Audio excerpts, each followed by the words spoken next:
list of big budgeted government projects will be published online on a government website dubbed build.gov.ph, where one can check the particulars and itemized information of a certain project on, before, and during its construction. PTV Sweden Velado reports on government's moves towards transparency and keeping its constituencies up to speed. The official portal build.gov.ph was formally launched today by presidential spokesperson Ernesto Abella at the Dutertenomics Forum. The portal will serve as a tool for the public to monitor big-ticket projects of the government, particularly infrastructure developments labeled as Build, Build, Build. The portal lists down high-impact projects that are envisioned to increase the productivity capacity of the economy, create jobs, increase income, and strengthen the investment climate, leading to sustained inclusive growth. As an example, we have the NLEX-SLEX connector. You can see the status of implementation. In this, construction is ongoing, and the target completion date, which is September 30, 2020. The portal also presents government agencies working together to accelerate building of infrastructures. It is composed of the Department of Budget and Management, Department of Finance, Department of Transportation, Department of Public Works and Highways, Department of Economic and Development Authority, and Bases Conversion and Development Authority. The Duterte administration targets to reduce poverty from 21.6% in 2015 to 13 to 15% by 2022. To achieve this, the government prioritizes public spending on infrastructure projects that could reach 8 to 9 trillion pesos from 2017 to 2022. You can also show how you feel about the project by clicking on one of the emoticons. Are you happy? Are you just okay? Are you sad or what? You can also access the latest news about the Build, Build, Build program on the news page. For PTV News, Sweden Velado. Transportation Secretary Arthur Tugade and Public Works and Highways Secretary Mark Villar conducted a site inspection of the NLEX Harbor Link Segment 10. The elevated expressway aims to provide direct access between the port area in Metro Manila and Northern Luzon through the North Luzon Expressway. The said infrastructure is expected to address the problem of traffic congestion in major thoroughfares, which are usually traversed by cargo trucks. Between maybe 30%. A very rough estimate lang po. Pwede pong mabawas sa traffic sa EDSA dahil po sa project na to. Aside from alleviating traffic problems, the expressway is aimed at facilitating efficient delivery of goods. Once the 5.7-kilometer expressway is completed, travel time from the port area to NLEX will be reduced to 10 minutes. The project is 53% complete, and DPWH aims to have it fully constructed by the end of the year. The NLEX Harbor Link is among the 8 trillion peso worth of infrastructure projects of the government under the Duterte administration. Tugade affirms that they will finish all of the projects as soon as possible, in line with the government's plan to make the Duterte administration as the golden age of infrastructure of the Philippines. Itong pagtayo nito hindi ho nanggaling kay Presidente Duterte, pero manggagaling ho sa kanyang administrasyon ang pagtatapos ng importanteng proyektong ito. Pagkat dapat lang hindi na ini-inspeksyon ngayon ito, dapat pinapakinabangan na. The NLEX Harbor Link will also pave the way for the NLEX-SLEX Connector Road, which will provide easier travel between northern and southern Luzon. Once finished, Villar said traveling from La Union to Bicol can only take 4 hours. The officials meanwhile assured that they have infrastructure projects in Visayas and Mindanao, which will not only advance transport logistics but also bolster development in the region. For PTV News, Pauline Requesto.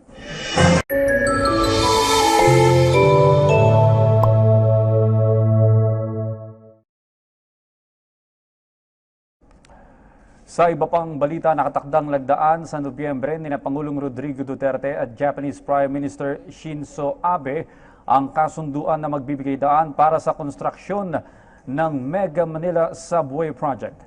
Ayon kay Transportation Secretary Arthur Tugade, layunin ng proyekto na ma-decongest ang nararanasang masikip na daloy ng trapiko sa Metro Manila, lalo't pagdurugtungin nito ang Kalakhang, Maynila at mga karatig lalawigan. Nagkakahalaga ng 227 million pesos ang 25-kilometer Phase 1 Mega Manila Subway Project. na sisimulan sa huling bahagi ng taong 2019 at inaasahang matatapos sa taong 2024. Magkakaroon ito ng 13 stasyon mula Quezon City hanggang Taguig City at inaasahang aabot sa 300,000 ang magiging pasahero kada araw nito.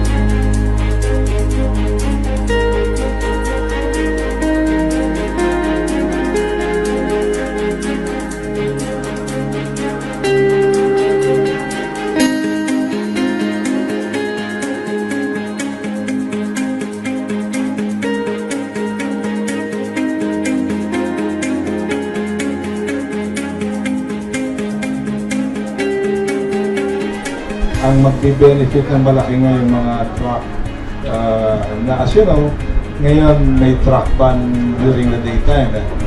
But once na nag-open ito and it's linked to the port, then the trucks will be able to travel 24 hours a day. Mas mabilis. Mas marami silang biyahe, hindi na kailangan sa gabi lang.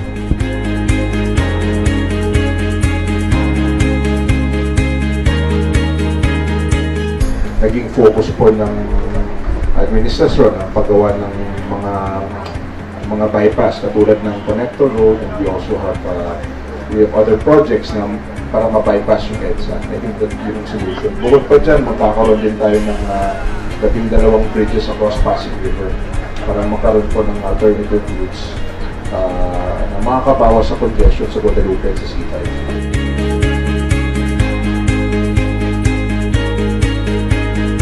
Nandiyan dyan yung release na kung saan iduduksong mo yung Maynila sa Clark, iduduksong yung Clark sa Kasubik.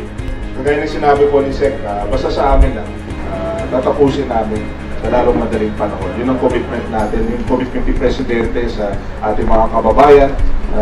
Malapit na po ang ginhawa at magkakaroon na po tayo ng decongestion dito. Hindi lang po dito sa Metro Manila, pati sa buong Pilipinas. Ito na po ang pinakamalaking at pinaka-ambitious na infrastructure program sa kasaysayan ng ating bansa. With the help of course, Mr. Pangilinan and his group, and he's committed to fast-track all the infrastructure projects. At kasama po ang Build team, Secretary Tugade, ako po, si President of BCA, Vince, of course, Secretary Dominguez of the DOF, Secretary Chocno of the DBM, and Secretary Puertia of the Netherlands. Ito po yung team that is naka-focus po sa ating golden age of infrastructure. Pag natapos po na to, at the end of this year, from Manila to NLEX in 10 minutes. Yung mga trucks na galing po sa port ay pwede nang dumiretso, gagamitin na yung Harbor Day para dumiretso sa NLEX. So mababawasan po ang congestion sa EDSA at sa C5.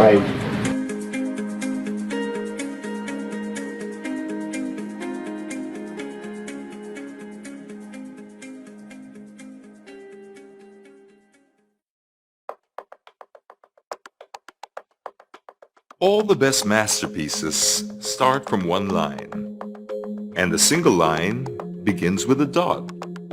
Here in the Philippines, finding and connecting the dots that may lead to our masterpiece already seems a tough task. Too many needs, and they all seem too big to fill. But will we let any of these stop us? The good news is, the government does not stop at anything.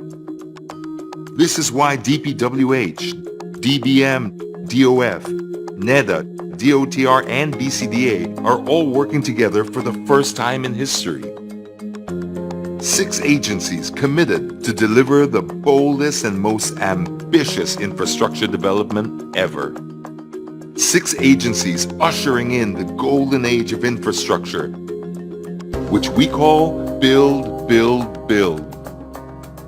This is the vision that will help us achieve our goals. And today, we put this vision into action. With the NLX SLX connector, you can go from Alabang to Balintawak in only 30 minutes. No need to pass through EDSA anymore, so you can use your time for more important things. NLX will also get an all-elevated expressway in Harbor Link, providing a 10-minute access from Mindanao Avenue to Commonwealth Avenue. We are also building a tide embankment project in Leyte, Visayas, which will protect communities in coastal areas against destructive storm surges. No successful country is without an efficient public transport system. So we are extending our trains with PNR North that goes to Clark, and PNR South, which will connect Manila to Los Baños. Explore Davao, Surigao, and Cagayan de Oro without the hassle via the Mindanao Railway. The upcoming Mega Manila subway will also help decongest the roads. For Phase 1, we are connecting Quezon City and Taguig, with more still coming down the road. With the BGC to NAIA bus rapid transit system, you can go from Fort Bonifacio to NAIA in only 20 minutes. We are also expanding the Clark International Airport with new first-class facilities. And the smartest and greenest city in the Philippines is also rising in Clark, which we call the New Clark City, a world-class urban development that will solve Metro Manila's congestion problems. These are but a few of the projects that will blaze a new trail for us, with more coming in the next months and few years. Build for progress, because change only starts through action. Build for tomorrow, because our children deserve a better Philippines. Build with us, and be a guardian of transparency through the Build, Build, Build portal. Visit www.build.gov.ph and stay in the know about all of our game-changing projects. Together, let us build the Philippines.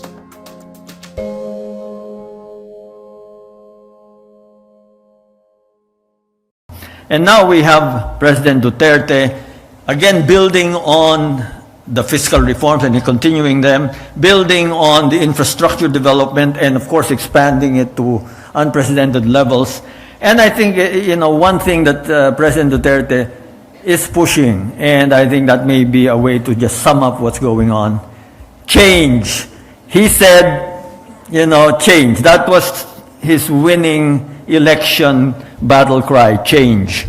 And whether for good or ill, he's certainly pushing it very strongly. Federalism, the massive infrastructure, of course, the battle against crime and drugs.